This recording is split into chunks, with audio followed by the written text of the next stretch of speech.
Declaro aberta a presente sessão ordinária deste tribunal. Cumprimento os ilustres colegas de bancada, o digno procurador eleitoral,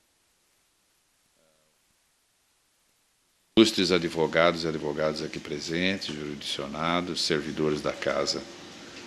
Eu indago aos eminentes pares se há alguma observação quanto à ata da sessão plenária 8.481. Se há alguma observação ou correção a ser feita. Não havendo, proclamo aprovada.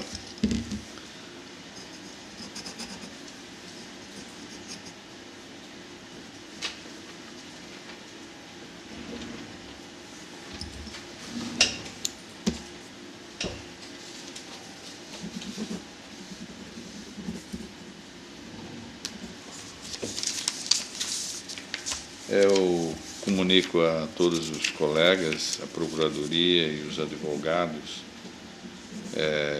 que os processos números 28.177, que consta do item 2.2 da pauta, em razão da ausência justificada do Dr. Rodrigo Curvo, que aguarda o voto de vista, como também o processo 37.225, item 2.3 da pauta,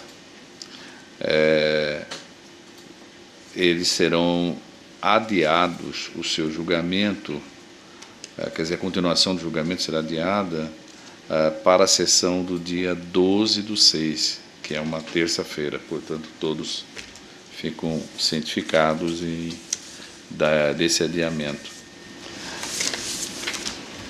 Em mesa, para continuação e julgamento, o processo 9641/2016, um recurso eleitoral, representação, propaganda política, propaganda eleitoral, internet, site de notícias, Cuiabá, da primeira zona eleitoral, recorrente Wilson Santos Pereira, e da coligação Novo Prefeito para Nova Cuiabá. Esse processo é da relatoria do colega Dr. Ivanir Marcelo, e que votou pelo parcial provimento do recurso para minorar a multa aplicada do valor de 30 mil para 10 mil reais. A primeira vogal acompanhou o relator, a desembargadora Nilza. O segundo vogal, o Dr. Paulo César Alves Sodré, abriu a divergência, dando provimento ao recurso, portanto, não considerando como um ato ilegal o conteúdo do texto que foi lançado na mídia. O doutor Rodrigo Curvo acompanhou o relator, o doutor Marcos Faleiro acompanhava a divergência e, por fim, o doutor Ulisses Rabanedo dos Santos também a divergência. Eu, convocado, no caso aqui específico para voto de qualidade, pedir vista do processo e analisando o processo, eu não vou aqui novamente reafirmar todos os argumentos já empreendidos pelos nobres colegas, mas eu estou aqui pedindo vênia ao digno relator pelo conteúdo do artigo que foi lançado na mídia. Eu vejo que não caracteriza a hipótese legal da propaganda política fora do prazo legal. O seu conteúdo não espelha essa hipótese, de sorte que eu estou acompanhando a divergência para prover o recurso. Apenas fazendo uma observação, doutor Ivanir, quanto ao equívoco da autuação do presente processo, que constou o nome Wilson Santos Pereira, quando o correto é o Wilson Pereira dos Santos. Apenas quanto a isso que eu faço essa observação. Então, portanto, proclamo o resultado que o tribunal, por maioria, deu provimento ao recurso nos termos do voto do segundo vogal em dissonância com o parecer ministerial. Vencido o relator, a primeira vogal, e me parece que o terceiro vogal. A senhora está dispensada.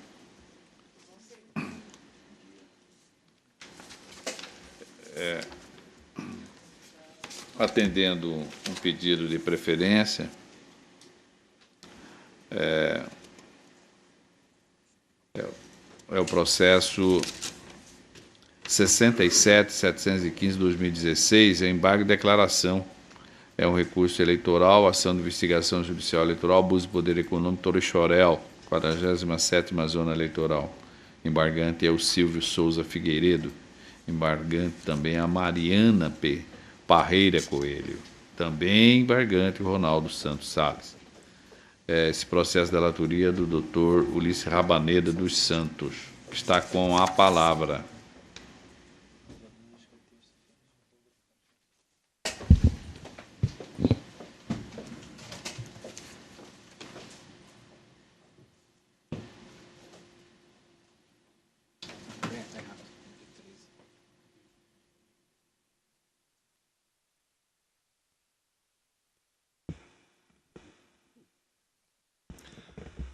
Senhor presidente, eminentes pares, embargos de declaração com implícito efeito modificativo oposto por Silvio Souza Figueiredo, Ronaldo Santos Salles e Mariana Parreira Coelho, em face do acórdão número 26094, proferido por esse egrégio tribunal, assim emendado. No relatório, estou transcrevendo a ementa, senhor presidente, mas para esclarecer a corte, aquele caso em que rejeitamos uma preliminar de nulidade da prova, que era uma escuta ambiental, e no mérito houve a cassação de diplomas dos recorridos. Sustenta os embargantes que o acórdão padece de omissão e contradição, bem como, quanto à gravação ambiental, a necessidade de pré-questionar matéria constitucional de violação à privacidade. Incisos 10, 56 do artigo 5º da Constituição Federal. Além do fato da prova ter sido editada e utilizada por terceiros, o que não se coaduna com a legislação federal, incisos 1 e 4 do artigo 485 do CPC, bem como por ofender o devido processo legal. Inciso 54, 55, artigo 5º da Constituição Federal. Aduz ainda em relação à preliminar de ilícito da prova que o acórdão padece de omissão e contradição, nos seguintes termos, e aqui vou ler só os pontos mais relevantes para que sejam relatados. Diz o embargante: muito embora o voto esteja claro e evidente e tenha sido vencido, é de suma importância constar no corpo do acórdão que Ronaldo Goiaba se limitou a dizer que o seu grupo provavelmente ganharia as eleições, uma vez que a candidata adversária, Inês, estava com registro de candidatura indeferido, razão pela qual a candidata Maria Ribeiro deveria repensar quem apoiar no pleito. E aqui o embargante cita o trecho da conversa e continua. Argumenta ainda a seguinte omissão. Aspas, ato contínuo, a candidata Maria Ribeiro, de livre e espontânea vontade, fez insinuação no sentido de que pretendia obter algum tipo de vantagem para conceder o seu apoio. Se não, vejamos a transcrição da degravação. E aqui cita a degravação. E continuo. Aponta também contradição. E as seguintes contradições que são apontadas pelo embargante. Da contradição, nulidade da prova, leading case invocado não se aplica ao caso. E afirma que no voto do Dr. Paulo Sodré, o leading case que ele trouxe não seria aplicável ao caso. Destaca outra contradição no acórdão, quando da apreciação do mérito recursal, asseverando verbis. Entretanto, a conduta em questão, em tese, configuraria apenas e tão somente abuso de poder político, normalmente porque não foi utilizado pecúnia ou oferecido qualquer vantagem financeira, razão pela qual é fundamental que seja corrigida tal premissa. Ao final, requerem o pré-questionamento da matéria e que se digne a corte manifestar expressamente sobre todos os temas elencados nesta peça recursal. Estou resumindo, mas no conteúdo do relatório está mais detalhadamente especificado. E continuo. Devido ao implícito caráter infringente desses embargos, determinei vista dos autos à embargada, bem como que, após remeter os autos ao Ministério Público para manifestação, a embargada, com ligação com a Força do Povo Trabalho, continua regularmente intimada para apresentar suas contrarrazões, deixou o prazo transcorrer em habeas. A doutora Procuradoria Regional Eleitoral devolveu os autos sem manifestação, por não ser parte e oficiar apenas como fiscal da lei. O relatório, senhor presidente.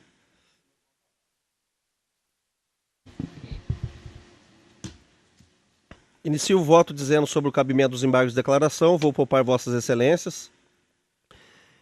Estou dizendo que, conforme relatado em razões recursais, os embargantes alegam que o acordo número tal padece de omissões e contradições, tanto na parte que trata da preliminar, que reconheceu a licitude da gravação ambiental, quanto da decisão de mérito que os condenou.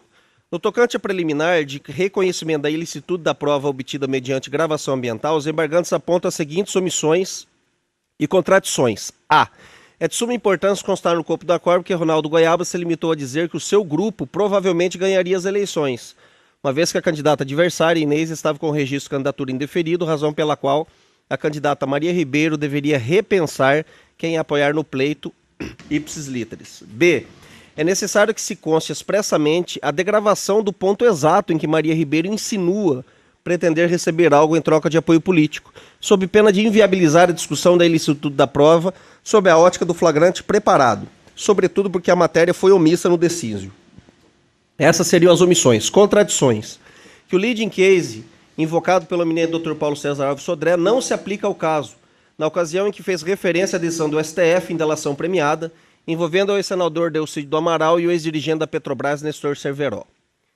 Pois bem, em primeiro lugar, quanto ao pedido de que conste no corpo do acórdão a afirmação de que, aspas, Ronaldo Goiaba se limitou a dizer que seu grupo provavelmente ganharia as eleições, fecho aspas, tal não prospera, pois, além desta informação ter sido desnecessária para a conclusão tomada pela Corte, o que se observa dos autos é que o mesmo não se limitou a esta afirmação, conforme sugere os embargantes. Ronaldo Goiaba, na verdade, falou muito mais que essa breve passagem, conforme trechos transcritos no acordo embargado.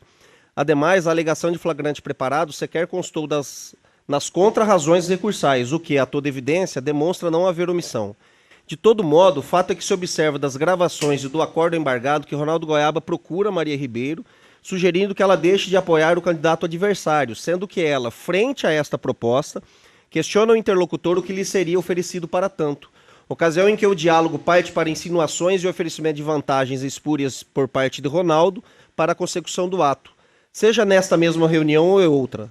Assim, afirmar que Maria Ribeiro levou ardilosamente Ronaldo Goiaba a praticar o ilícito não coaduna com o que se viu nos autos, evidenciando as escâncaras conduta simultânea das partes quanto às insinuações e oferecimento expresso de vantagem indevida por Ronaldo Goiaba, aliado ao fato de que foi este quem procurou a candidata da coligação adversária. Inexiste, pois, flagrante preparado ou omissão a ser sanada. Em segundo lugar, os embargantes, ao pensarem parte da manifestação do eminente juiz-membro Dr. Paulo César Alves Sodré, afirmando existir contradição, deixam de considerar o voto por ele proferido como um todo. Observando com bastante cuidado, verifica-se que a divergência lançada pelo ilustre membro desse egrégio tribunal não está calcada unicamente no excerto trazido nos embargos. Em verdade, quando o Dr. Paulo Sodré citou o caso da colaboração premiada de Nestor Cerveró, estava apenas a ilustrar seu raciocínio, pois seu voto está fundamentado na decisão com repercussão geral do Colém do STF que tratou da licitude da gravação ambiental. Transcrevo para demonstrar o voto vencedor. E aqui eu estou transcrevendo, inclusive destacando, senhor presidente, demonstrando que o fundamento em que se baseou o voto do Dr. Paulo foi no recurso extraordinário com repercussão geral e citou, até mesmo a título de obter dictum, o Dr. Paulo pode dizer até melhor do que eu, o caso do Nestor Cerveró, que era algo que estava acontecendo ali, né, naquele momento.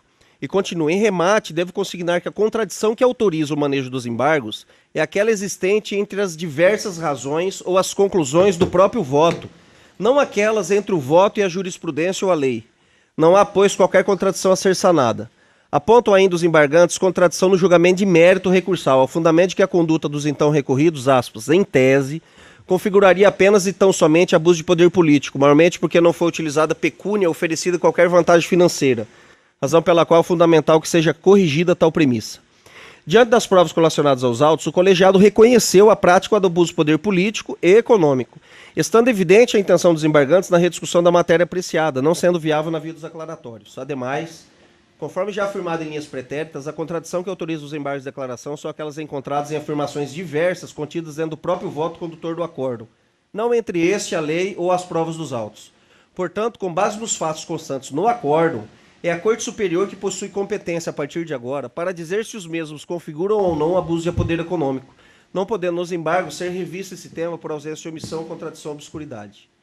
Por fim, quanto à aludida necessidade de pré-questionar matéria constitucional, aspas, em relação à prova de violação da privacidade, além de ter sido editada, utilizada por terceiros, que não se coaduna com a legislação federal geral e por ofender o devido processo legal, fecho aspas, consigno que, aspas, o pré-questionamento implícito dispensa que o tribunal aponte expressamente o dispositivo legal que fundamenta a decisão. Contudo, é necessário que a questão tratada naquele dispositivo tenha sido efetivamente discutido. Fecho aspas, cito o precedente do Tribunal Superior Eleitoral. Estou dizendo que, no caso, isso ocorreu. A matéria foi devidamente debatida, muitas vezes não expressamente o dispositivo legal, mas o tema foi enfrentado pela Corte, o que dispensaria a toda evidência essa indicação. E continuo e encerro, senhor presidente. As matérias necessárias à análise dos recursos foram todas debatidas, despidas de qualquer contradição ou obscuridade. Com essas considerações, rejeito os embargos de declaração. O relator está rejeitando algum voto de divergência? Então, proclamo o resultado. O tribunal, por unanimidade, rejeitou os embargos de declaração, nos termos do voto do relator.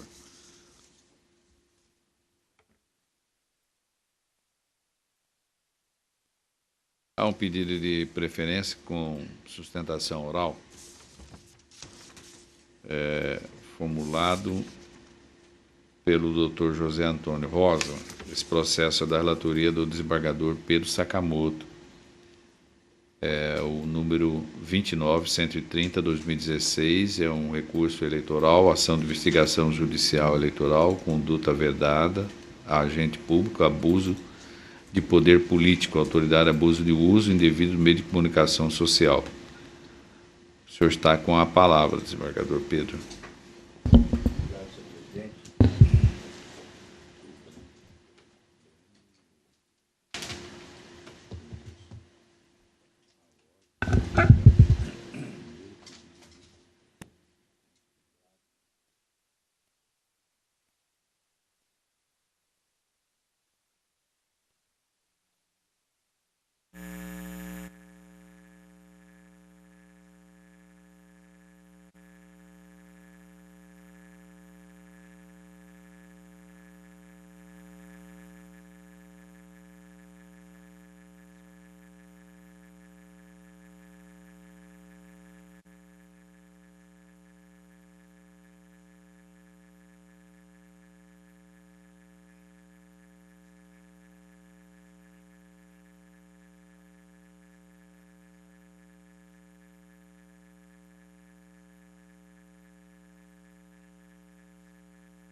Concedo a palavra ao nobre advogado pelo prazo de 20 minutos, observando sempre o cronômetro à direita. Senhor presidente Márcio Vidal, em nome do qual eu cumprimento todos os membros desse egrégio tribunal, senhores servidores, doutor Alisson, representando o Ministério Público Federal, advogados aqui presentes. Esta ação, esse recurso em AGE, ele refere-se à eleição do município de Sinop, em que houve um enfrentamento de grupos políticos naquele município, com poderes bem definidos, cada um deles, poderes econômico, poder de mídia, de veículos de comunicação, e guardada a proporção, ele se parece muito com esse processo que começa o julgamento hoje do TSE da chapa Dilma Temer. porque o abuso foi em todos os sentidos. Este aqui trata-se do uso indevido do veículo de comunicação e abuso do poder político. Nós vamos tentar aqui fazer, porque são vários eventos, foram mais de 10 eventos relevantes, sem considerar aqueles não relevantes, que aconteceram antes e durante a campanha do município de Sinop. Só para situar todo mundo dos fatos, a prefeita eleita, Rosana Martinelli, era vice do Juarez Costa, no mandato anterior. O Gilson, que foi vice da prefeita, já escolhido ainda no início do ano de 2016, era apresentador do maior audiência de programa chamada Cidade Alerta no município de Sinop, da TV Record, que é a TV Capital, que é do grupo político do prefeito Juarez Costa. Quando sai para ser candidato, o Gilson, a vice, assume o lugar dele no programa Cidade Alerta, o Pedrinho, Pedro Sérgio. Pedro Sérgio é cunhado do prefeito Juarez Costa, que continuava no cargo, apoiando a candidata a prefeita. E o outro Pedro que tem aí, que é o secretário municipal, que também era chefe de gabinete do prefeito, que é o secretário que enfrentava a discussão nessa televisão, Pedro Serafini, do grupo político, fazendo também o trabalho que tinha que ser feito por todos eles lá. Então, o que fizeram? Ao longo da campanha e antes da campanha. Quando definiram, ainda em 2015, que a candidata seria Rosana Martinelli, isso é uma decisão de grupo político, ela saiu em 2015, antes do período, do PSB e ingressou no PR, o novo partido dela, para poder fazer parte do grupo do prefeito que estava indo para... ela ia sucedê-lo nesse caso. Rosana Martinelli, ela sai e vem para o grupo como candidata já a prefeita, e a partir de janeiro de 2015, começa nessa TV Capital e também em algumas rádios que tinha vinculação com a prefeitura, uma campanha para contar para a população, para mostrar para a população quem era a Rosana Martinelli. A partir daí, todos os atos praticados pela prefeitura não eram mais os atos que levassem a alguma vantagem pessoal, de conhecimento, de divulgação, coisas boas que poderiam acontecer para Sinop, já não era mais o prefeito que falava, aí era a senhora Rosana Martinelli que falava.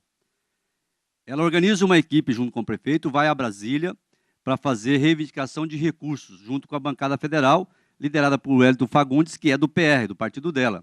E vai todo mundo para lá, reúne com todos os deputados federais, do PMDB, do PR, do apoio da bancada dela, volta de lá com essa matéria, leva junto uma câmera da TV Capital, vai acompanhar ela até lá.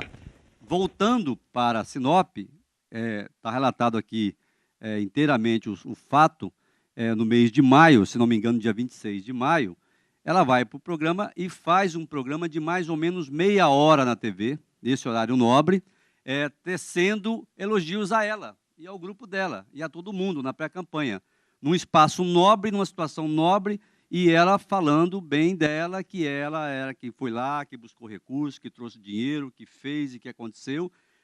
E nesse período, quem era o apresentador do programa era o vice dela, o Gilson.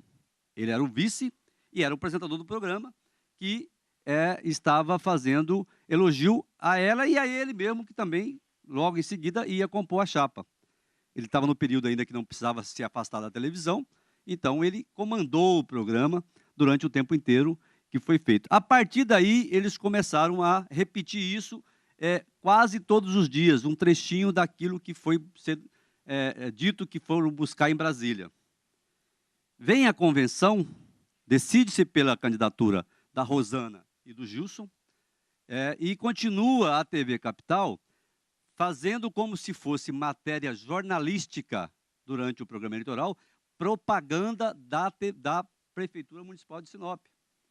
Todos os dias do programa tinha uma matéria jornalística sobre propaganda. Olha, está bem aqui, está bem ali, a saúde está ótima, o lixão, estamos buscando dinheiro para tal coisa, estamos fazendo dinheiro para tal coisa, como se fosse propaganda. Até aí, vamos considerar que fosse notícias mesmo. Tanto é que não tem nenhum relato desse aqui.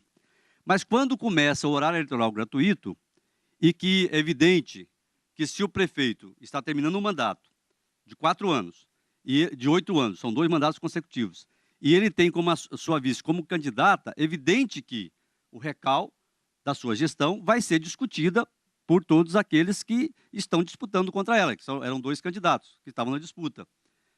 E aí isso foi parar no programa eleitoral gratuito. O que foi parar no programa gratuito? A questão da limpeza da cidade, a questão do lixo, a questão da saúde, a questão da educação, todas as questões que são importantes numa eleição foi discutida no programa eleitoral gratuito.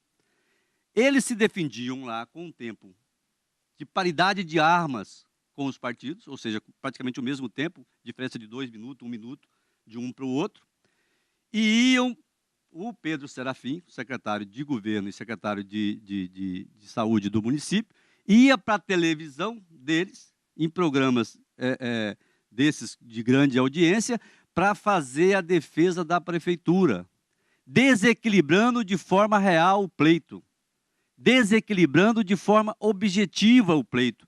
Organizaram-se para isso. O Pedrinho, Pedro Sérgio, que ficou no lugar do Gilson, é cunhado do prefeito.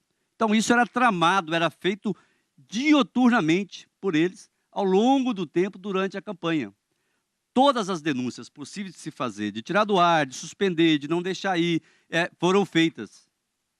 Foram feitas, diferente do que fala o juiz Acuô na sua decisão, de que há meios de combater, e realmente há meios de combater. Então, as ações ordinárias para te tirar do ar, para suspender, para não deixar ir, para proibir, todas foram feitas.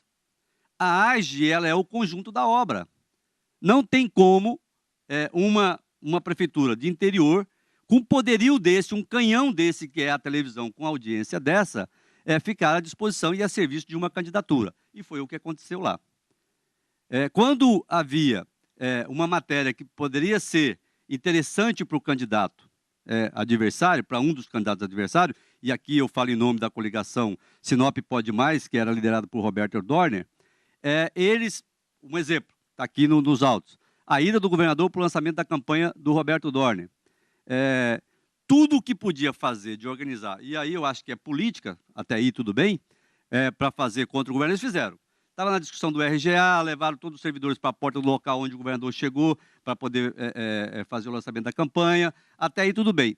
Mas quando vai para a televisão, tudo que pode ser loas a eles era traçado e levado lá em cima. E tudo que podia ser bom para o outro candidato, eles jogavam para baixo, dizendo o seguinte: olha, o governador veio aqui para lançar a candidatura, mas foi constrangido por... Tinha lá uns 30 servidores na porta, fizeram barulho, eles filmaram de forma a mostrar isso, que tinha lá essas pessoas, e parecia que era mais gente do que realmente tinha.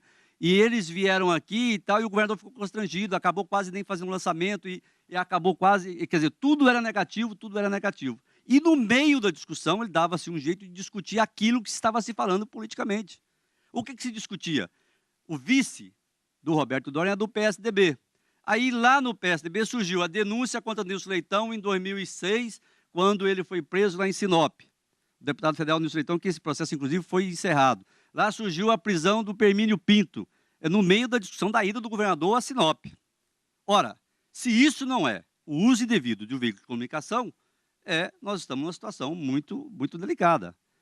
Porque usou-se deliberadamente e abusadamente o tempo todo, quanto quis, do jeito que quis, esse canal de televisão. Quando se tratou de uma questão que é importante em Sinop, inclusive uma das visitas que eu fui lá, eu fui visitar para conhecer, que é do lixão, porque lá não tem aterro sanitário, lá é um lixão, e esse lixão ele vive queimando constantemente. Alguém coloca fogo e ele vive o tempo inteiro queimando, e a fumaça é tocada para a cidade, com mau cheiro e etc. E tal. E essa discussão chegou no programa eleitoral gratuito, porque não tinha um projeto, não tem um projeto para poder se consertar isso.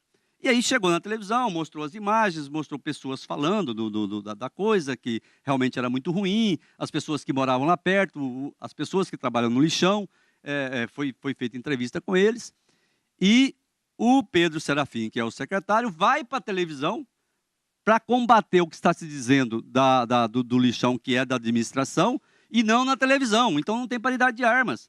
Se ele vai para a televisão para defender, ele tinha que abrir espaço para o que estão falando.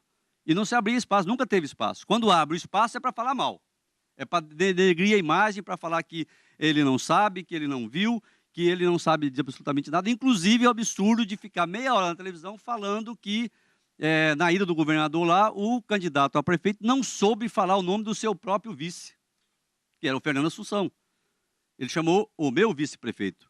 Ele não falou o nome porque não deve ter querido falar, mas assim, chegou até esse absurdo de ter isso lá nessa discussão. O outro fato que também leva a esse entendimento de forma assim clara, como é que se usa uma prefeitura e um grupo político-econômico e de comunicação a favor de uma candidatura, é que todas as discussões que se levava no programa eleitoral, e vou dar um exemplo aqui da questão das escolas, de dar as escolas municiadas com ar-condicionado, etc, etc e tal, no dia seguinte tinha um secretário na televisão rebatendo o programa, dizendo, não, tem escola sim, aqui, essa escola aqui, mostrando a escola que tinha ar-condicionado. E as que não tinham, ele mostrava ar-condicionado no chão, dizendo, olha, esse ar-condicionado vai ser colocado lá semana que vem. Está tudo certo já para colocar, isso é absurdo, estão falando aqui besteira. Então não há como se fazer uma campanha com paridade de armas numa situação dessa.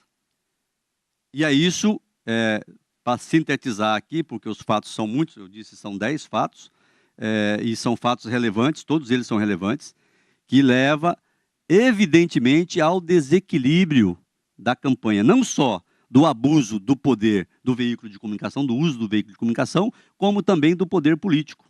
Dessas pessoas usando deliberadamente a máquina para fazer campanha em prol da candidata Rosana Martinelli. É por esses motivos que nós, em recurso, estamos pedindo que seja revista a decisão do juiz e que seja condenada à perca do mandato da prefeita Rosana Martinelli. Era isso, senhor presidente. Muito obrigado. Ouça-se a douta Procuradoria. O Ministério Público Eleitoral ratifica o parecer. Ratificado o parecer, com a palavra o doutor relator para o voto. Senhor presidente, eminentes pares, os recorridos suscitam questão preliminar alusiva à ocorrência de intempestividade do recurso manejado pela coligação Sinop Pode Mais. Com efeito, compulsando esses autos, verifica que a pretensão dos apelados merece acolhimento, uma vez que a sentença julgada foi publicada no Diário da Justiça Eletrônico, de número 2290, de 12 de 11 de 2016, folhas 262. E o recurso em apreciação somente foi interposto em 17 de 11 de 2016, folhas 269. Como se sabe, o artigo 258 do Código Eleitoral estabelece o prazo recursal de 3 dias a contar da data da publicação da sentença. Assim, como a decisão de primeiro grau foi publicada em um sábado, 12 de 11 de 2016, tem-se, como diz a COR, para a interposição do recurso, o terceiro dia útil seguinte, que foi na terça-feira, 15 de 11 de 2016, findando, portanto, o prazo recursal no final daquele dia. Oportuno ressaltar que, por ocasião do período eleitoral, os prazos concernentes ao processo de julgamento da AGE correm ininterruptamente nos finais de semana e feriados, nos termos do artigo 16 da Lei Complementar 64/90, que transcreve. Artigo 16. Os prazos a que se refere ao artigo 3º e seguintes desta lei complementar são peremptórios e contínuos e correm em secretaria ou cartório e, a partir da data do encerramento do prazo para registro de candidatos, não se suspende aos sábados, domingos e feriados. Prossigo. Essa diz que os recursos submetem-se a uma série de princípios, dentre eles o da tempestividade, porque, aspas, todo recurso há de ser interposto antes de findar o prazo previsto em lei, sob pena de preclusão. Interposto recurso além do prazo, ele é inadmissível porque é intempestivo. Cito aqui a obra Araquém de Assis e prossigo. Posto isso, ficando demonstrada a intempestividade recursal suscitada pelos recorridos, acolho esta preliminar e, por conseguinte, não conheço do recurso manejado pela coligação Sinop Pode Mais. É como voto, senhor presidente. A preliminar, o relator está encaminhando, como todos prestaram atenção, pelo acolhimento, em razão da ausência do pressuposto da do prazo recursal. Doutor Paulo César. Com relator. Doutora Patrícia. Com relator. Doutor Marcos Faleiro. Senhor presidente, acompanhamos o relator. Doutor Ulisses Rabaneda. De acordo. Doutor Divanir Marcelo. De acordo com o relator. Então proclama o resultado. O tribunal, por unanimidade, não conheceu do recurso nos termos do voto do doutor relator em consonância com o parecer ministerial. Agradeço a participação do advogado na tribuna.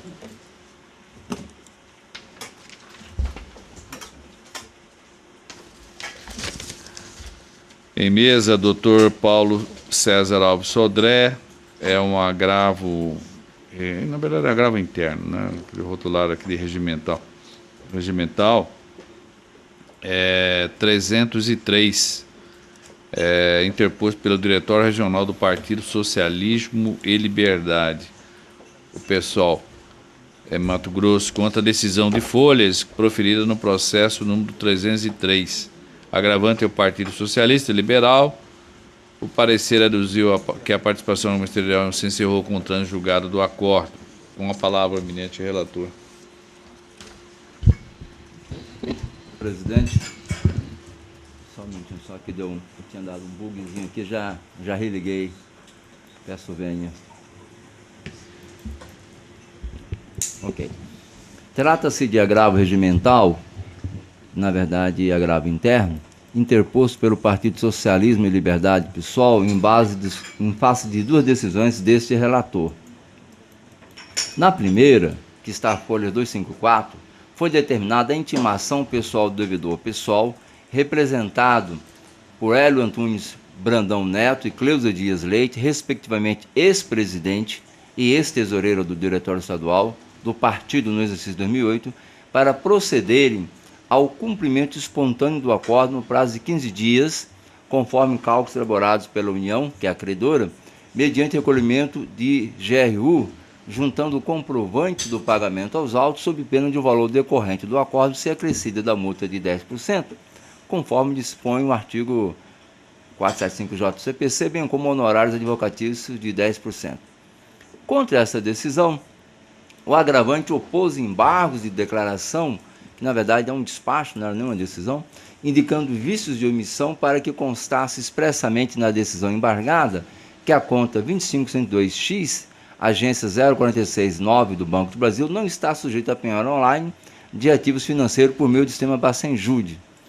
Antes da apreciação dos referidos embargos, vieram aos autos petição conjunta dos senhores Hélio Antunes Brandão Neto e Cleusa Dias Leite, respectivamente ex-presidente e ex-tesoureira do Diretório Estadual do Partido PSOL, no exercício 2008, requerendo deferimento para parcelamento da dívida no valor de R$ 21.027,89.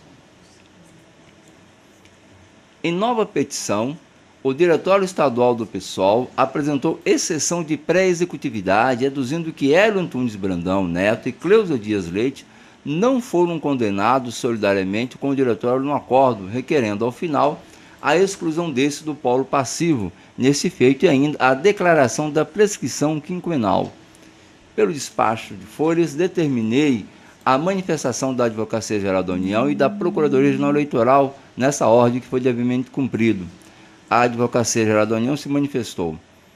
Em relação aos embargos de declaração de folhas, as receitas dos partidos políticos não são formados unicamente pelo fundo partidário, como destacado pelo embargante, cabendo ao diretório executado comprovar que eventual penhora online ocorreu sob verba proveniente de tal fundo. B. Quanto à exceção de pré-executividade, arguiu que deve ser desconsiderada, à vista que o Diretório Estadual não possui legitimidade nem representação judicial dos demais executados, não podendo defender direito de terceiros. C. Trânsito em julgado a decisão que incluiu os dirigentes como responsáveis pelo débito, pela exclusão consumativa decorrente do pedido de parcelamento de débito pelos devedores e a fundamentação da adesão em lei com a redação vigente à época, que é a Lei 9.693/98. A Procuradoria Regional Eleitoral restituiu os autos em manifestação, alegando a ausência de participação do órgão ministerial a partir do trânsito em julgado do acórdão que julgou as contas como não prestadas e que determinou o recolhimento de recursos públicos cujas aplicações não foram comprovadas. As folhas 322 e 325 proferia a segunda decisão contra a qual se insurge o PSOL no presente agravo regimental. Na oportunidade, 1. Julguei prejudicados os embargos de declaração por 2 fundados motivos, que eles foram opostos em relação à adesão interlocutória, está aqui explicitado, e B. O então presidente tesoureiro assumiu a dívida, inclusive com pedido de parcelamento. Referido parcelamento pôs fim na discussão levantada pelo embargante. Deferiu o pedido de parcelamento da dívida formulada pelos senhores Hélio Antunes Brandão Neto e Cleusa Dias Leite, respectivamente ex-presidente e ex-tesoureiro do Diretório Estadual, e sobre esse, a Advocacia Geral da União não apresentou nenhum óbice como expressado às folhas 317. Não conhecia a exceção de pré-executividade apresentada pelo Diretório Estadual do PSOL, em razão da ausência de legitimidade do partido para formular tal pedido em nome dos representantes acima nominados, os quais assumiram a dívida e requereram o parcelamento que foi deferido por esse relator, havendo, no caso, preclusão do direito de se contestar a dívida e a ocorrência conjugada, como bem ressaltado pela Advocacia Geral da União. Em relação à prescrição quinquenal arguída pelo partido, julguei improcedente por constar nos autos vários atos que dão causa não há nem suspensão e interrupção da prescrição. Em razões recursais, o agravante ratifica os argumentos trazidos em sede do embargo de declaração, se afirmando possuidor de legitimidade para pleitear os pedidos supramencionados e aduz que o cumprimento da decisão judicial transitada em julgado deve se ater aos limites do julgado, destacando que os dirigentes não foram condenados solidariamente com o PSOL no acórdão em cumprimento.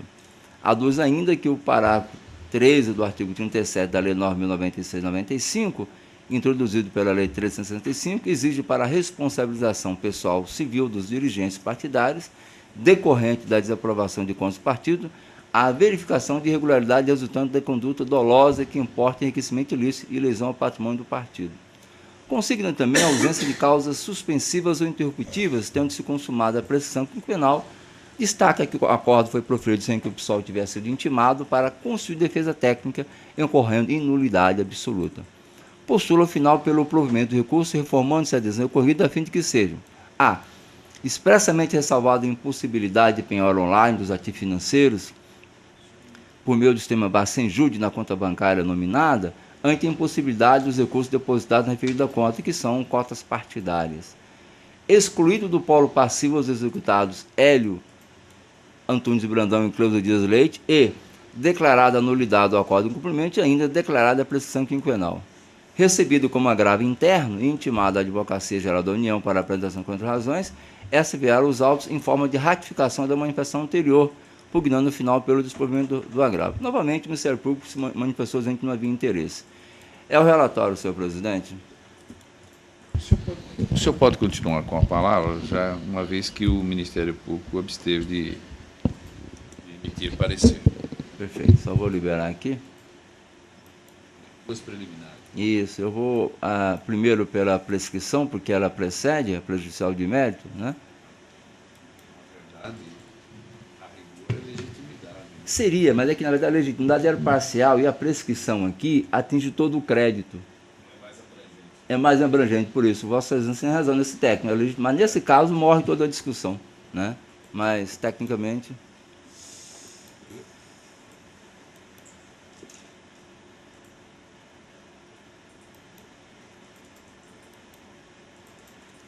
Prejudicial de mérito, prescrição da execução. O ora agravante apresentou em relação ao despacho de folhas 254 e que determinou o pagamento do valor devido pelo pessoal e os representantes partidários que estavam à frente do partido no ano de 2008, a exceção de pré-executividade. Um dos fundamentos deduzidos foi a existência da prescrição. Fundamentou a ocorrência da prescrição no fato de que, entre aspas, o acordo em cumprimento transitou em julgado em 8 de novembro de 2010 e o Diretório Estadual do Partido Socialismo e Liberdade somente foi citado em 16 de fevereiro de 2016. Portanto, consumou-se a prescrição quinquenal, sendo inexigível o crédito do acordo em cumprimento. Indeferida a exceção de pré-executividade, o PSOL interpôs o presente agravo interno, suscitando, entre outros assuntos, a prescrição na forma como transcrita acima. Contudo, razão não assiste ao agravante. Primeiro, porque em se tratando de prestação de contas, a prescrição é regulada pelo parágrafo 3º do artigo 37, com a redação vigente à época do julgamento que ocorreu em 30 de outubro de 2010.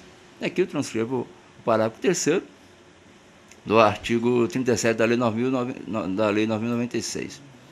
Ora, a prestação de contas do pessoal do ano de 2008 deveria ser apresentada até 30 de abril de 2009. O PSOL não apresentou, tendo tal fato sido comunicado à Direção Nacional do PSOL, posteriormente, por despacho do relator da época. Foi determinada a notificação do Diretório Regional do PSOL, tendo essa sido efetivada em 11 de março de 2010. Posteriormente, o PSOL peticionou requerendo o prazo para a apresentação da prestação de contas, o que foi deferido pelo relator, tendo o partido sido intimado dessa decisão em 10 de maio de 2010. Contudo, consoante certidão de folhas, o partido não se manifestou. Tendo em vista a omissão do PSOL, ora agravante, as contas foram julgadas como não prestadas em 30 de setembro de 2010, logo em prazo bem inferior aos 5 anos previsto no artigo 32 da Lei 9.995. Com o julgamento ocorrido em 30 de setembro de 2009, houve interrupção do curso do prazo prescricional. Contudo, mesmo que se cogitasse da prescrição intercorrente da execução, aqui à luz do artigo 924, aqui, inciso 5º, acresço agora, e o parágrafo 4º do artigo 921 do novo CPC, que seria a prescrição entre o julgamento das contas e o efetivo pagamento por parte do PSOL, essa também não ocorreu. Consigne que o agravante distorceu a realidade dos fatos a informar em sua peça processual que o Diretório Estadual do partido somente foi citado em 16 de fevereiro de 2016. Com efeito, o PSOL foi por diversas vezes intimado, notificado, para adimplir com sua obrigação e assim não fez. Exemplo disso, eu cito aqui várias notificações, e inclusive no prazo inferior a 5 anos. Intimação pessoal por mandado do presidente estadual do PSOL para adimplir a dívida realizada em 28 de abril de 2011. Intimação pessoal por mandado do presidente do PSOL para adimplir a dívida em 23 de 11 de 2011. Intimação pessoal por mandado da tesoureira do PSOL para adimplir a dívida em 12 de dezembro de 2012. Nova intimação por mandado do tesoureiro do PSOL para adimplir a dívida em 7 de agosto de 2013. Intimação pessoal por mandado do advogado do PSOL para o partido adimplir a dívida do Dr. José Roberto Freitas Cavalcante em 8 de agosto de 2013, sendo o mesmo advogado que no momento argui a inexistente prescrição. E, por fim, intimação pessoal do presidente do PSOL na pessoa do seu representante legal, o advogado José Roberto Freitas Cavalcante, para adimplir a dívida em 29 de abril de 2015. Aí que é uma curiosidade, as diversas intimações foram decorrentes dos vários recursos interpostos pelo causídico. Houve um embargo de declaração, um agravo regimental, um recurso especial e um agravo regimental. O recurso especial foi negado de segmento, daí o agravo regimental por último. A cada recurso indeferido eram os representantes partidários intimados expressamente para adimplir a dívida, interrompendo, portanto, o curso do prazo prescricional por diversas vezes. Ante os postos, rejeita a prescrição suscitada. É como voto, senhor presidente. O relator está rejeitando a matéria da prescrição. Todos estão de acordo? Uhum.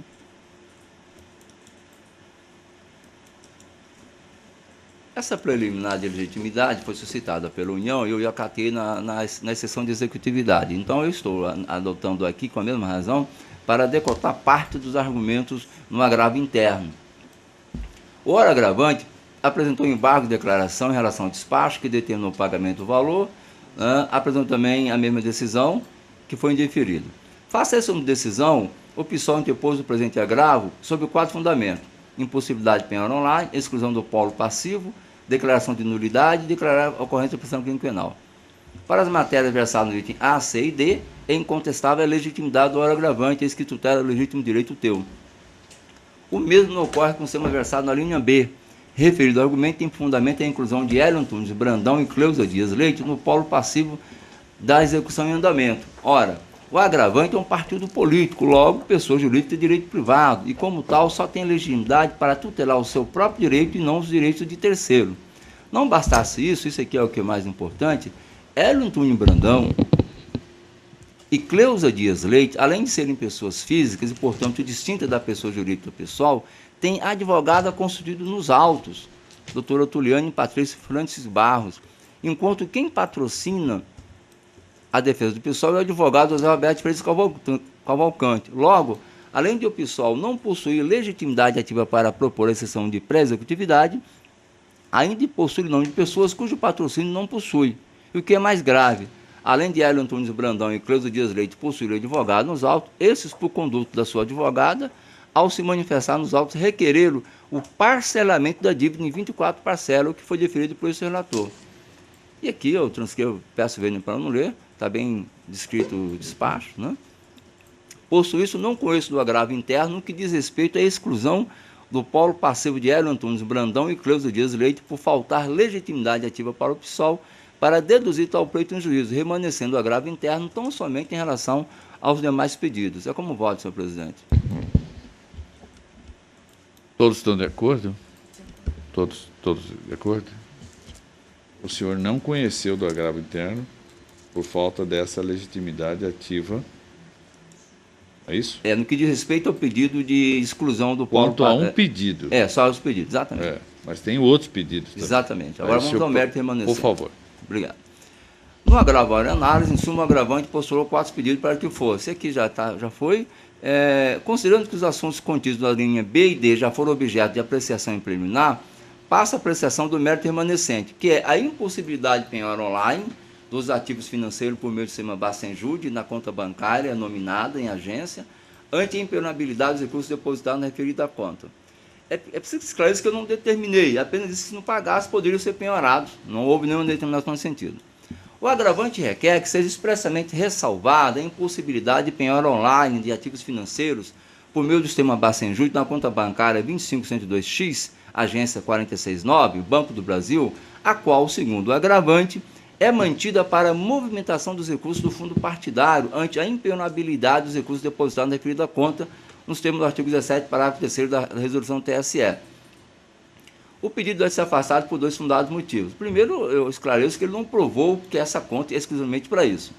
O primeiro consta da decisão era gravada que tratou da questão, o qual ratifica nos seguintes termos. Aqui, a decisão de pré-executividade, pegando o precedente do STJ, é claro que os valores unidos dos partidos do fundo partidário são impenhoráveis. Porém, a conta bancária, os recursos do partido não se restringem à cota do fundo partidário. Não havendo prova que aquela conta é só para a cota do fundo partidário, ela pode ser penhorada. E caso, eventualmente, essa inteligência do voto do STJ seja penhorado, cabe ao partido comprovar, porque foi ele que se colocou nessa situação. Então, só por isso eu estava afastando o argumento. Está aqui o precedente. Mas aqui há um fato que eu quero chamar a atenção de Vossas Excelências, que me autoriza, creio eu, a pensar no sentido contrário. Mesmo que o agravante comprovasse que a penhora online recairá sobre a conta do fundo partidário, excepcionalmente há de se admiti-la, pois no caso não se trata de multa ou sanção imposta ao partido, mas tão somente da obrigação do agravante devolver ao fundo partidário os valores da cota partidária recebida individualmente no ano de 2008. Explico. O agravante não apresentou suas contas no ano de 2008. Logo, até o que dispunha o artigo 18 da resolução, não poderia ter recebido cota do fundo partidário naquele ano. Aqui está a resolução, né, que transcrevo aqui, peço vênia para não ler. Tal fato foi devidamente comprovado pelo extrato de folha 52 e certificado das folhas 54. Em decorrência dessa circunstância, o então relator, Dr. César Bearzi, ao proferir seu voto, acompanhado da unanimidade, assim se manifestou. Vou ler apenas a parte sublinhada e negritada. Dessa forma, em obediência ao que dispõe o artigo 34 da resolução, deve o erário ser recomposto integralmente desses valores despendidos da legenda de 2008. Estava não prestou conta, não podia ter recebido, e mesmo assim recebeu.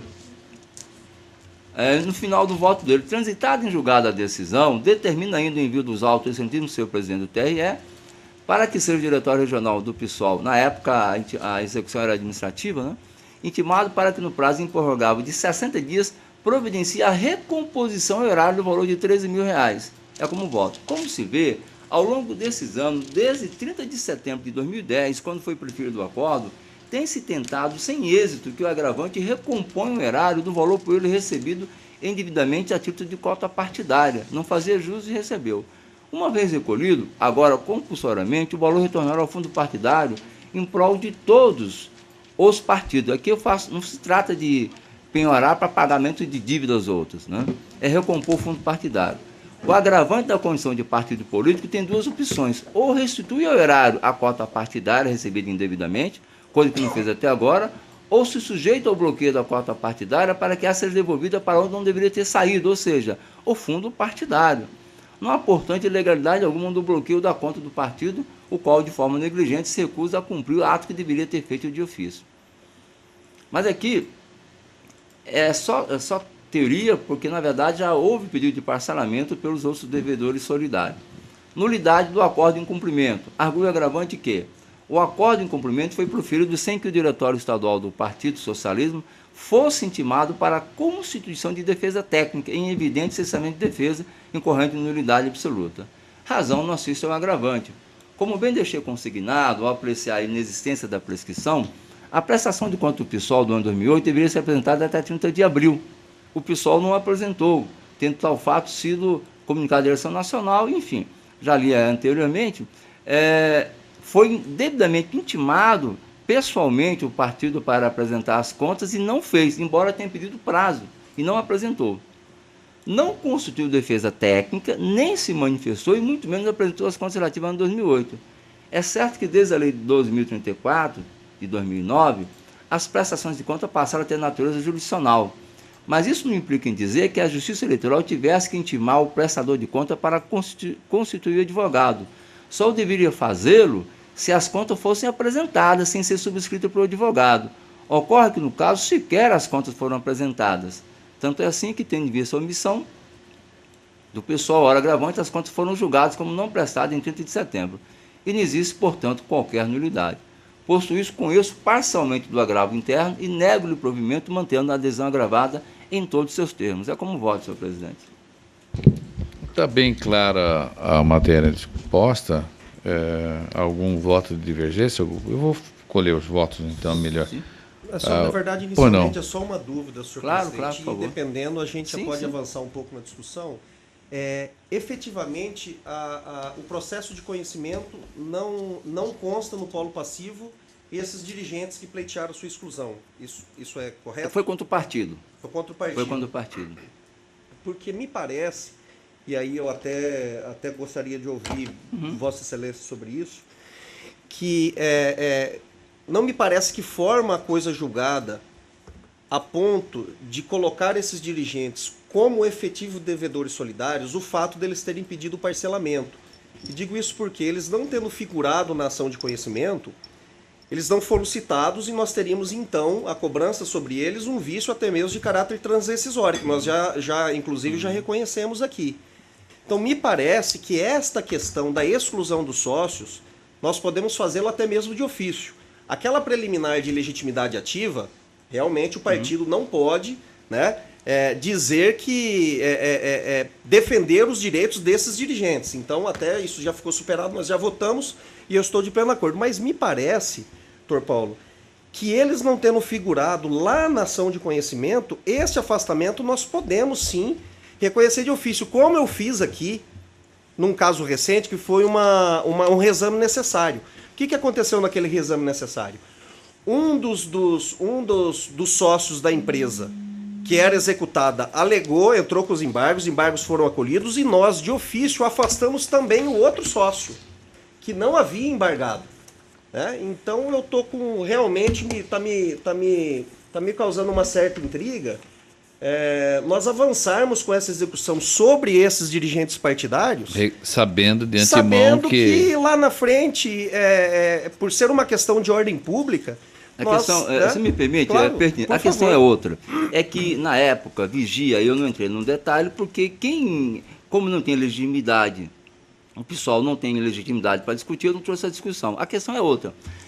A resolução 21.841 de 2004 dispunha muito claramente, que tem força de lei, que intimado o partido para pagar e não pagando, deve ser intimado os representantes à época do partido. E assim foi feito pelo presidente. Eles foram intimados com base no artigo 37, parágrafo 4º da resolução 28.841 de 2004, para que, como responsáveis dirigentes da época, adimplisse o pagamento. E foram intimados várias vezes. Essa é uma discussão que eu não fiz aqui, porque simplesmente faltou legitimidade ativa para o PSOL. Eu teria feito. Então, na verdade, eles foram regularmente intimados com base na resolução 21.841 de 2004, né? Para que efetuasse o pagamento. Intima-se o partido não pagou, a resolução 21.841 de 2004, vigente à época dos fatos, dizia: tem que ser intimado o dirigente do partido. Foi intimado o presidente do PSOL, à época de 2008, e o tesoureiro, para que adimplisse. Daí a legitimidade dele. Essa matéria, eu não discuto de ofício, porque eu entendo que ela foi sanada. Essa é a questão, né? Só até contribuindo com o raciocínio, me parece que quando a resolução fez isso, determinando a intimação do dirigente partidário, ela o fez para que houvesse o adimplemento pelo partido, ele na condição de dirigente partidário. Não. Porque senão nós estaríamos dizendo que há uma automática desconstituição da personalidade jurídica se não houver o pagamento pelo partido. Se fosse isso, talvez... Tanto é que não era assim, que a Lei 13.165 agora expressamente ela disse que isso não pode. Só que a Lei 13.165, como é natureza civil, ela não tem efeito retroativo. A Lei 13.165 diz hoje claramente que não existe solidariedade entre o partido e os seus dirigentes partidários. Mas, à época do fato, pela disposição da resolução do TSE, tinha. Essa discussão, como os dirigentes partidários pediram para pagar e não trouxeram a discussão, eu não pude trazer aqui com toda a clareza. Mas a preocupação da Vossa Excelência tem pertinência. Mas a 13.165, desde a reforma de 2015, hoje os dirigentes partidários não respondem mais solidariamente. Mas nesse interregno, pela resolução do TSE, responde solidariamente. Eu vou acompanhar o relator, senhor presidente, com esta... sobre essa ótica, e é evidente que sem prejuízo de, eventualmente, no futuro, caso esses dirigentes venham novamente trazer a questão, né, eu revisar apreciar sobre uma outra ótica. Mas até frente à análise percussiente que foi feita e tendo essas dúvidas anteriores, eu vou acompanhá-lo. Algum outro colega quer fazer alguma colocação acerca da matéria aqui já em debate? Só para Não, doutor. o que eu percebo aí, doutor Paulo, Claro. talvez esteja também, só para esclarecer, a ideia é que a solidariedade decorre de lei, né? Há uma resolução que impunha a solidariedade. A preocupação do doutor Ulisses é que, embora solidários, eles tinham que ter oportunidade de se manifestar nos autos e exercer ampla defesa no tempo processual sobre a constituição do crédito, né? Porque o fato de serem solidários não significa que eles não tenham a condição de discutir a matéria, né? Mas eu também, com as ressalvas do doutor Ulisses, antecipando, se me permite, senhor presidente, acompanho o voto, me resguardando em eventual discussão futura. Os demais estão afinados ao relator? Então, proclama o resultado. O tribunal, por unanimidade, rejeitou a prejudicial da prescrição e não conheceu do agravo interno quanto ao pedido De exclusão do polo passivo. de exclusão do polo passivo dos representantes partidários. E na matéria de fundo, a unanimidade negou o provimento ao agravo interno, nos termos do voto do outro relator. Fazer a retificação. Doutor Paulo, só a título de esclarecimento, tem um errinho material na primeira preliminar que menciona que ele teria sido julgado no dia 31 de setembro de 2009. Vou em um dos corrigir. parágrafos. É só um errinho material. Obrigado pela observação. Advogado gosta desses erros materiais.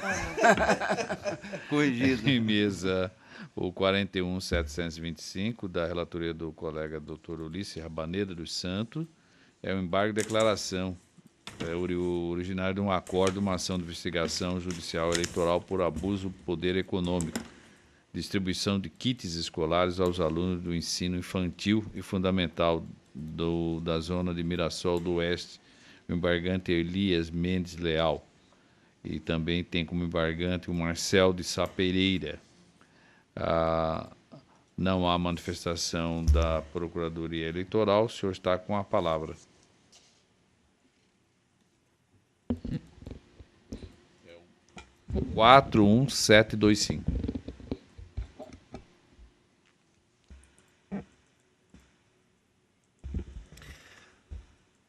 Senhor presidente, do mesmo modo como os embargos anteriores, trataram-se de AEG em que houve a cassação dos diplomas. Até por esta razão, apesar de não tê-lo feito todo naquele processo anterior, eu aprofundei um pouquinho nos embargos em razão dessa situação. Esses embargos são, com efeitos infringentes, eles foram interpostos por Marcel de Sá Pereira e Elias Mendes Leal Filho, em face do acórdão deste regional. De minha relatoria, estou citando aqui a ementa, e continuo dizendo o seguinte: o primeiro embargante, Marcel de Sá Pereira, em suas razões aponta omissão, apreciação da lei orgânica municipal. Disse que o acordo foi omisso porque não apreciou a lei orgânica municipal, dizendo que lá estava a autorização legislativa para a distribuição dos kits. Segunda omissão, aplicação do princípio da proporcionalidade. Alega e cita o voto do Dr. Marcos Faleiros que não houve a devida proporcionalidade na pena que foi aplicada, sugerindo apenas a aplicação de multa. Terceiro ponto, da obscuridade e da contradição da decisão. Diz que no corpo do voto ora combatido, o Dr. Ulisses Rabaneda utiliza em seus fundamentos o recurso eleitoral número tal da relatoria do ministro Gilmar Mendes. E continua dizendo que é imperioso ressaltar que a lei não diz expressamente lei específica, tampouco diz rúbrica orçamentária específica. Então aqui ele sugere que o precedente que utilizei no meu voto traria uma obscuridade, uma contradição, pois dos seus termos não seria essa a conclusão que deveria ter sido tomada. Quarto item, contradição, reserva legal e proporcionalidade. Diz ele que é no mínimo contraditório, considerando que o aresto da relatoria do ministro Gilmar Mendes exige 1. Atuação minimalista, 2. Interpretação restritiva e 3. Reserva legal, dizendo que não há razão de ser para ampliar o lapso hermenêutico e trazer para o teor do parágrafo 10 a exigência de rúbrica específica. Ao final, requer seja suprida a omissão apontada na decisão embargada, consistente na ausência de manifestação sobre a aplicabilidade da lei orgânica do município, é o caso concreto, como conteúdo normativo compatível. B. Seja suprida a omissão apontada na decisão embargada, consistente na ausência de manifestação acerca da aplicabilidade do princípio da proporcionalidade. C. Suprida a contradição apontada na decisão embargada, com o escopo de esclarecer se o 73, parágrafo 10 da Lei das Eleições se trata de norma de caráter restritivo ou ampliativo.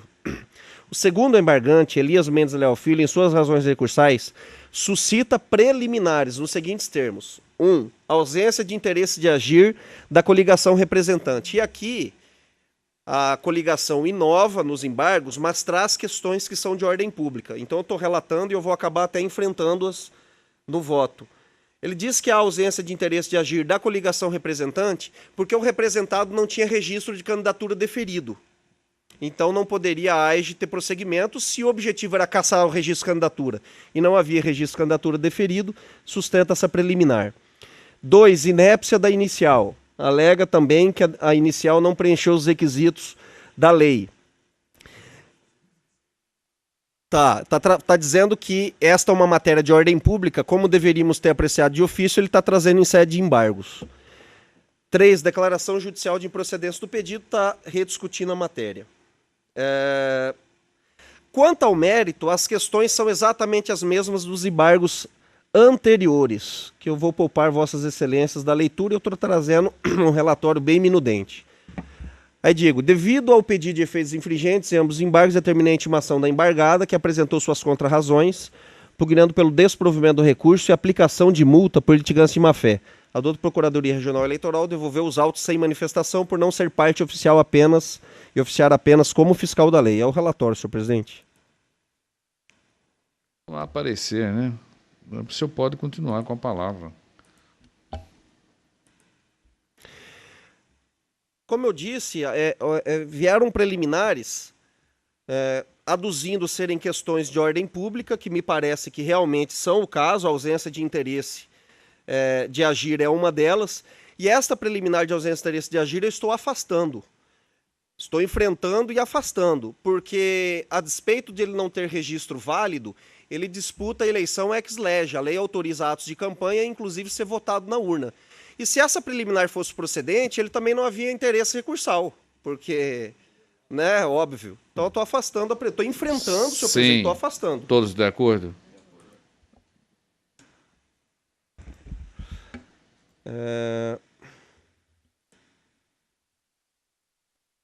A segunda preliminar, senhor presidente, é a inépcia da inicial. Também estou afastando. O tribunal enfrentou a questão e teve condições. Estou rejeitando. Liberei. Dá uma olhadinha.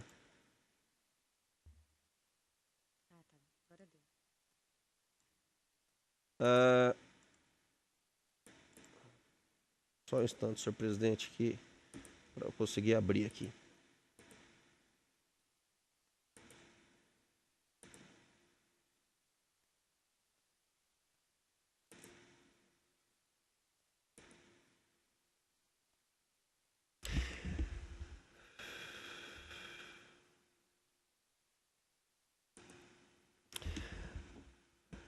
Nessa preliminar de inépcia, como Vossa Excelência bem constata, é até decorrência lógica da apreciação do mérito o afastamento dessa preliminar. De todo modo, eu estou demonstrando a inviabilidade do acolhimento da preliminar e também estou rejeitando, senhor presidente. Posso prosseguir? O voto mérito dos embargos, eu estou apreciando os dois em conjunto por trazerem as mesmas questões. Vou resumir a Vossas Excelências. Quanto à omissão na apreciação da lei orgânica do município, em primeiro lugar, que a primeira vez que isso foi suscitado não foi nas razões do recurso, com relação à apreciação da existência na lei orgânica do município de autorização legislativa. Estou dizendo o seguinte: com efeito, os embargantes só suscentaram a possibilidade de que a previsão em lei orgânica municipal pudesse atrair a exceção contida no parágrafo 10º do artigo 73 das leis das eleições na peça recursal. Todavia, não consta da peça a indicação ou transcrição dos supostos artigos da lei orgânica de Mirassol do Oeste, que supostamente autorizariam a exceção contida no dispositivo legal. E continuo dizendo que, de todo modo, o acordo embargado bem enfrentou o tema, não havendo qualquer omissão. Estou citando aqui aonde que foi enfrentado essa questão e digo, ademais, apenas para ilustrar, ainda que houvesse a regular previsão orçamentária, consta do acordo embargado que, aspas, a lei, para admitir exceção, diz que o programa social tem que estar em execução no exercício anterior. Não é a previsão no orçamento anterior, é a execução do orçamento. Estou afastando esta omissão, senhor presidente. A segunda omissão, a aplicação do princípio da proporcionalidade, nós enfrentamos essa questão, inclusive dissemos que o caso era grave ao ponto da cassação e da multa, isso também não resta nenhuma omissão. Com relação à obscuridade e contradição, eles alegam que a lei não diz que há necessidade expressa de lei específica para a consecução do benefício, e eu digo que a matéria também foi debatida no julgamento, então não há omissão. Contradição, reserva legal e proporcionalidade também alegam que não haveria necessidade de rúbrica específica. Isso também foi enfrentado, senhor presidente, com bastante detalhe pela Corte. E eu estou rejeitando os embargos de declaração. Me parece que o objetivo é apenas rediscussão da matéria. Estou resumindo a Vossas Excelências e no corpo do voto está bem detalhado tudo que chega a essa conclusão. Alguém gostaria de algum esclarecimento? Senhor presidente, apenas para deixar registrado, temos somente a discordância com relação aí à cassação, razão do princípio da proporcionalidade, conforme precedentes, inclusive cita aqui o de Sinop, dentre outros que recentemente julgamos aqui nessa corte. Todavia, acompanho o relator uma vez que é pura rediscussão da matéria, como disse, foi muito bem tratada aqui, apesar de contrária ao entendimento deste magistrado, entendo que a questão foi bem analisada pelo tribunal e merece ser objeto de recurso ao TSE, de forma que acompanho o voto do relator. Então, todos estão de acordo com o relator? Está rejeitando os embargos de declaração. Então, proclamo o resultado que o tribunal, por unanimidade, afastou as preliminares suscitadas pelas partes embargantes e, no mérito, rejeitou os embargos de declaração nos termos do voto do doutor relator. um último processo judicial da relatoria do colega desembargador Pedro Sakamoto. É um recurso eleitoral, é o número 49.359. É um recurso eleitoral, representação, pesquisa eleitoral, divulgação de pesquisa eleitoral sem prévio registro pela rede social Facebook, aplicativo também no WhatsApp da Zona Eleitoral de Barra do Garças. O recorrente é o Sandro Luiz Costa Saguim, e a recorrida é a coligação Vilmar Pérez de Farias. O parecer da Procuradoria pelo provimento do recurso. Com a palavra ao colega. Trata-se de recurso eleitoral interposto por Sandro Luiz Costa Saguim contra sentença prolatada pelo juiz da 47ª Zona Eleitoral Barra do Garças, que julgou procedente de representação ajuizada pela coligação Vilmar Pérez de Farias, aplicando a recorrente multa no valor de R$ 53.205 por divulgação de pesquisa eleitoral sem prévio registro. De início, o recorrente alega ser parte ilegítima para figurar no polo passivo dessa demanda eleitoral, porquanto não foi responsável pela prática da conduta narrada na peça inaugural. O recorrente suscita ainda a preliminar de falta de interesse de agir, uma vez que não houve registro da pesquisa eleitoral em questão, conforme estabelece o parágrafo 1º do artigo 16 da Resolução TSE 23.453, e por essa razão não pode ser objeto de questionamento perante a Justiça Eleitoral. Quanto ao mérito, o recorrente aduz que a reportagem subexame, a qual motivou a propositura da presente representação eleitoral, não possui elementos suficientes para configurar uma pesquisa eleitoral e que o conteúdo divulgado nem sequer faz menção à palavra pesquisa. Por derradeiro, requer o acolhimento das preliminares ventiladas e, de forma alternativa, o provimento desse recurso eleitoral a fim de que seja reformada a sentença vergastada e afastada a multa que lhe foi imposta. O recorrente apresentou as contrações que estão encartadas foram de 102 e 110, por meio das quais pugnou pela manutenção da sentença prolatada. Em estado a manifestar, outro procurador regional opinou pelo provimento do presente recurso, afastando por conseguinte a penalidade que foi imposta. É o relatório, presidente. Ou se é a doutora Procuradoria? Excelência, o MPE ratifica o parecer. Ratificado o parecer, retorna a palavra ao digno relator. Primeira preliminar de ilegitimidade passiva. O recorrente alegou em sede preliminar que é parte ilegítima para figurar no polo passivo da presente demanda eleitoral, uma vez que não foi responsável pela divulgação da pesquisa eleitoral sem registro. A coligação recorrida no outra Procuradoria Regional pugnaram pela rejeição da preliminar ventilada. Na espécie em debate, não se tem qualquer consistência a tese debatida pelo recorrente, haja visto que, consoante se infere dos documentos encartados por 23 e 24 deste caderno processual, o recorrente efetivamente publicou em determinados grupos de WhatsApp informações relativas à suposta pesquisa eleitoral em destaque e link da matéria jornalística, ao qual divulga os respectivos resultados. Assim, mostra-se lógica a permanência do recorrente no polo passivo da representação eleitoral, movido em seu desfavor, com fulcro no parágrafo 3º do artigo 33 da Lei 9.504, motivo pelo qual rejeita essa questão preliminar. Como votos, presidente?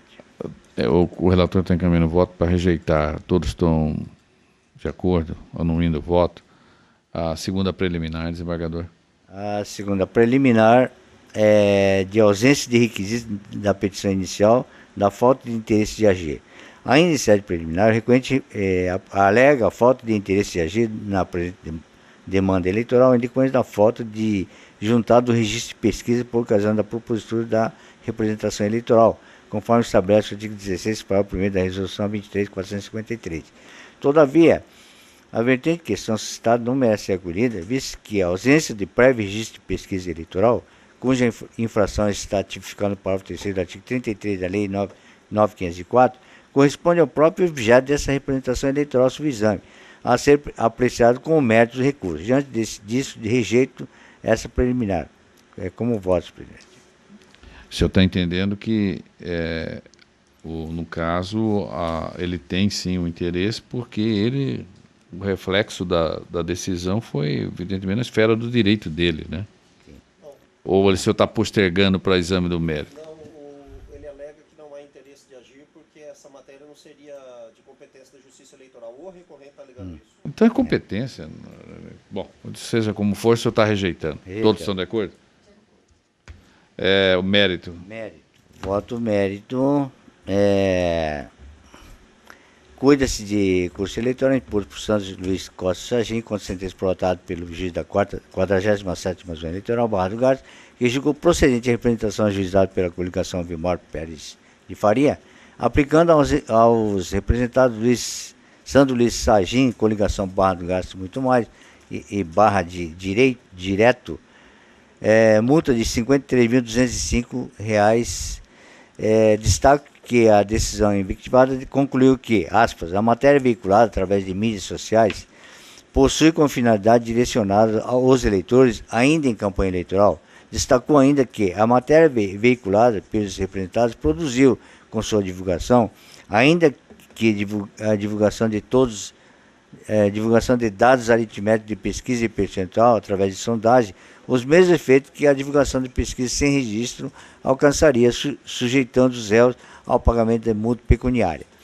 De fato, os representados foram responsáveis pela divulgação de conteúdo não submetido a registro perante a Justiça Eleitoral nos termos do artigo 33 e seguintes da Lei 9.504. Todavia, não se pode afirmar que o conteúdo difundido pelos representados configura legítima pesquisa eleitoral, a exigir do efetivo registro das suas informações. A propósito, para melhor esclarecer a questão posta em debate, transcrevo síntese dos conteúdos veiculados, as quais motivaram a interposição dessa representação eleitoral pela coligação recolhida. Primeiro, matéria divulgada no site do jornal Barra Direta e compartilhado pelo recorrente Sandro Sargim por intermédio do WhatsApp. Aspas. Neste domingo, 2/10, acontecerão as eleições municipais de 2016, onde Barra do Garças e região estarão elegendo seus respectivos vereadores, prefeito e vice-prefeito. Em Barra do Garças, o cenário está aberto, pois Sandro Sargim vem numa crescente após a visita do vice-governador Carlos Fávaro, senador José Medeiros e governador Pedro Táxi, além do deputado federal Nilson Leitão e diversas outras autoridades. Já o atual gestor, Roberto Farias, candidato à reeleição, vem perdendo eleitores e apoios importantes nesses últimos dias, que antecede o fim da campanha. Já o candidato a vereador, Odorico Ferreira, está estagnado na campanha e não consegue decolar devido à sua ligação com o Partido dos Trabalhadores. Enquanto isso, o número de indecisos aumentou, cenário esse que favorece uma eleição acirrada, que será decidida pelo voto a voto. Deste modo, as eleições em Barra do Garças está obscura, já que não se tem mais uma imagem do candidato favorito, pois Santos Sargim vem crescendo na campanha, encostando no atual prefeito Roberto Farias, fato que deixa as eleições de Barra do Garças em um cenário conturbado. O que de fato sabemos é que os indecisos decidirão quem governará Barra do Garças nos próximos 4 anos. Prossigo. Divulgação realizada por Santos Sargim por meio do aplicativo WhatsApp. Aspas. Empate técnico entre Sandro e Kiko pelos 20% dos votos válidos que restaram em Barra do Garças. Essa é a verdadeira pesquisa. Prossigo. Como se vê, o conteúdo divulgado faz mera abordagem genérica sobre o cenário político do município de Barra do Garças daquele momento, não se verificando ainda em seu conteúdo dados científicos e estatísticos próprios da pesquisa de opinião pública. Nesse contexto, as informações apresentadas não transmitem plena credibilidade ao eleitorado local, sendo incapaz de interferir na vontade popular, sobretudo porque a matéria reflete em verdade a opinião do seu eleitor, não sendo possível afirmar, destaque, que se trata de pesquisa eleitoral. Não há também menção a percentuais alcançados pelos recorrentes.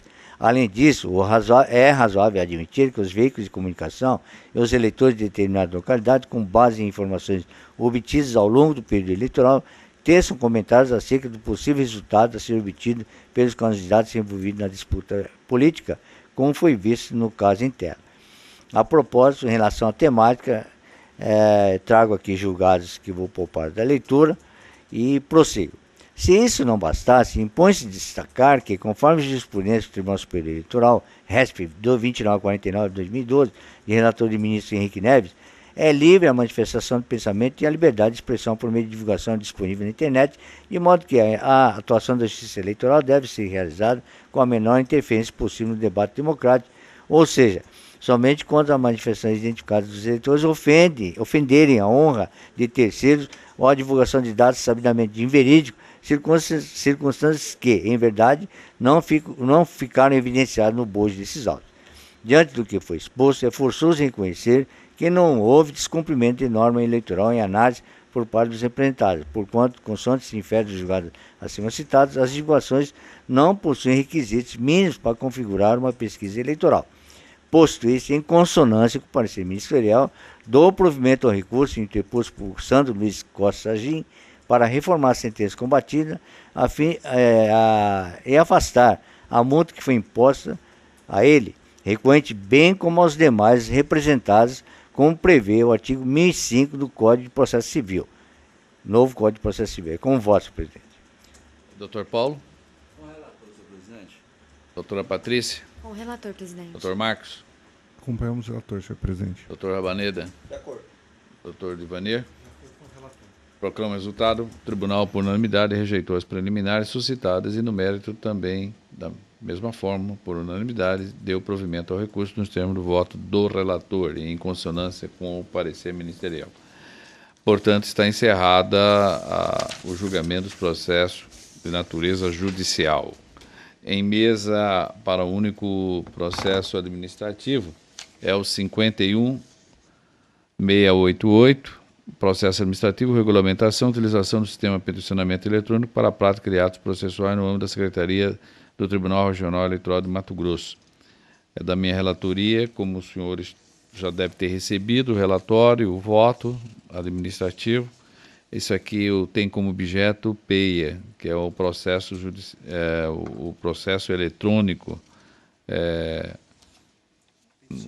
peticionamento, na verdade, eletrônico, até que tenhamos efetivamente a instalação no interior do processo judicial, né, do PJE. Então, eu estou aqui a encaminhar um voto no sentido de sugerir a aprovação dessa resolução, disciplinando essa matéria, essa ferramenta eletrônica. Todos estão de acordo? Então, ficou aprovado. Então, o tribunal, os membros resolvem, então, alterar em parte a resolução 1270, de 26 de 3 de 2013, que regulamenta a utilização do sistema de petição eletrônica para a prática dos atos processuais no âmbito deste tribunal. Não havendo mais nenhuma matéria a ser levada à apreciação deste pleno, eu agradeço o empenho de todos e, antes de finalizar, o doutor Paulo pede a palavra para comentar sobre o curso de formação continuada de Direito Eleitoral, inscrição para a turma piloto que está sendo ofertada pela escola. Com a palavra, colega. Senhor presidente, só continuidade de uma informação que nós trouxemos, acho que na sessão anterior.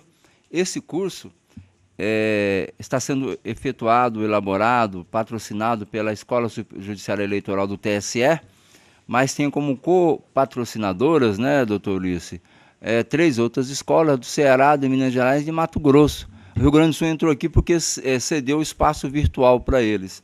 E é um curso que quer capacitar mais de 2.000 juízes até a eleição de 2018, com uma carga horária mínima de 30 horas, e 24 horas, na verdade.